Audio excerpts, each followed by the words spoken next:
حضرت بلال حبشی رضی اللہ تعالی عنہ ایک کمزور نحیف بدن لیے ایک غلام شخص امیہ کا زوردار کوڑا کھاتا ہے اور پھر ساتھ میں امیہ چنگھاڑ کر کہتا ہے کہ بلال یہ کلمہ چھوڑ دے ورنہ تیرے بدن کی بوٹی بوٹی نوچ لوں گا. لیکن بلال آگے سے مسکرا کر کیا کہتے ہیں, تو ترشرو ہو کر گالی ہزار دے, یہ وہ نشہ نہیں جسے ترشی اتار دے. کہا تم سے جو ہوتا ہے تم کر لو, میں تو رسول کو نہیں چھوڑنے والا. میرے لبوں پہ جب تک جاں ہے ایک ہی آواز آئے گی, احد احد احد. اور یہ نغمہ سرمدی بلند ہوتا تھا تو کوئی بھی سننے والا نہیں ہوتا تھا, لیکن بلال اکیلا ورکر تھا, بلال اکیلا رسول کا چاہنے والا تھا, اور پورے عرب میں ایک بلال کی آواز تھی جو گونجتی تھی. تو بلال پوری استقامت سے کھڑے, آگے کیا ہونے والا بلال کو نہیں پتا, لیکن شوق فراوا ہے کہ بلال کو ہٹنے نہیں دیتا. پوری استقامت کے ساتھ حضرت بلال رضی اللہ تعالیٰ عنہ کھڑے.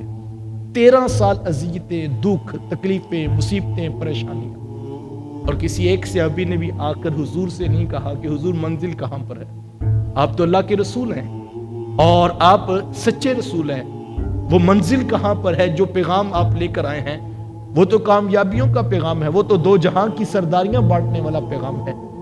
لیکن کسی ایک شخص نے بھی آ کر یہ نہیں پوچھا کہ حضور منزل کہاں ہے. اللہ اکبر. اور میں کل غور کر رہا تھا, 13 سال مکے کے ہیں تو یہ اذیتوں کے ہیں, دکھوں کے ہیں, پریشانیوں کے ہیں, تکلیفوں کے ہیں. تو پھر حضور علیہ السلام نے ہجرت کی اور حضور علیہ السلام مدینہ المنورہ میں تشریف لائے. اور آپ جانتے ہیں یہاں پر جب حضور تشریف لائے تو لوگ پہلے سے پلکیں بچھائے حضور کا انتظار کر رہے تھے. طلع البدر علینا کی صدائیں تھیں اور چھوٹے چھوٹے بچے بھی حضور کے پیار میں جو ہے وہ چھتوں پر کھڑے ہو کر محبوب کے منتظر تھے.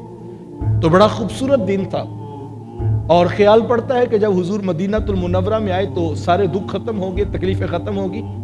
لیکن آپ تاریخ اٹھائے, ابھی 2 سال نہیں گزرے تھے کہ بدر کا میدان سج گیا اور دعوت دی گئی, اور آقا کریم علیہ السلام 313 کی مٹھی بھر جماعت لے کر میدان عمل میں کھڑے ہو گئے. بدر سے لے کر فتح مکہ تک کوئی ایک دن بھی ایسا نہیں تھا کہ جس پہ منافقین نے سازشیں نہ کی ہوں یا بیرونی جو ہے وہ طاقتیں مدینہ المنورہ کی طرف نہ دیکھ رہی ہوں. ہر اٹھنے والا قدم مسلسل اذیتوں کے اندر ہی اٹھتا چلا گیا. اور مکہ المکرمہ جب فتح ہوتا ہے تو پھر خیال پڑتا ہے کہ شاید اب منزل قریب آ گئی, لیکن اس کے ساتھ ہی حضور علیہ السلام کا وصال ہو جاتا ہے. اور پھر حضرت ابو بکر صدیق, حضرت عمر رضی اللہ تعالیٰ عنہ, پھر عثمان غنی رضی اللہ تعالیٰ عنہم سے لے کر یہ قافلہ آگے بڑھتا ہے. تو خیال پڑتا تھا اتنی قربانیوں کے بعد, بلال کے کوڑے کھا لینے کے بعد اسلام پر بانک پن آیا ہے. لیکن حضرت علی المرتضیٰ رضی اللہ تعالیٰ عنہ کے بعد پھر 61 ہجری میں حضرت امام حسین رضی اللہ تعالیٰ عنہ کو پھر 72 لوگ لے کر میدان میں کھڑے ہونا پڑتا ہے. پورا اسلام کا سفر دیکھے, کہیں پر سکون, طمانینت اور اجالے ایسے نہیں ہیں کہ تم ہمیشہ کے لیے وہیں پر ہو کر بیٹھ جاؤ. تو میں یہ سوچ رہا تھا منزل کہاں پر ہے, تو پھر میرے دل نے جواب دیا, صاحب اس راستے پہ ڈٹے رہنا ہی منزل ہوتی ہے, اور یہی منزل ہے, اور ہمیں اسی پر لگے رہنا ہے. اگر کسی کو منزل کا شوق اس طرح سے ہے کہ وہ منزل دیکھ لینے کے بعد اپنے راستے کو بدل لے گا, تو ایسا نہیں ہوگا. یہ منزل ہی یہ ہے کہ تم سفر پر موجود ہو, تم راستے پر موجود ہو اور مسلسل کوشش کر رہے ہو, جد و جہد کر رہے ہو, تو یہ اس راستے کی منزل ہے. اور اگر قدم رک گئے اور تم نے کہا یہ منزل ہے, نہیں منزل آگے ہوگی, آگے پہنچ کر سوچو گے یہ منزل ہے, نہیں منزل آگے ہوگی. تو اس راہ کی منزل یہ ہے کہ جب تمہاری سانس ٹوٹے تو تم در رسول کی راہ پہ موجود پائے جاؤ.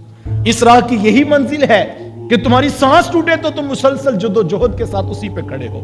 تو بعض اوقات ہوتا ہے کہ انسان یہ سوچتا ہے کہ مجھے 2 سال ہو گئے, 4 سال ہو گئے, 6 سال ہو گئے, تو منزل کہاں پر ہے؟ تو صاحب اس راہ کی منزل اس راہ پہ ڈٹے رہنا ہے, استقامت کے ساتھ کھڑے رہنا ہے.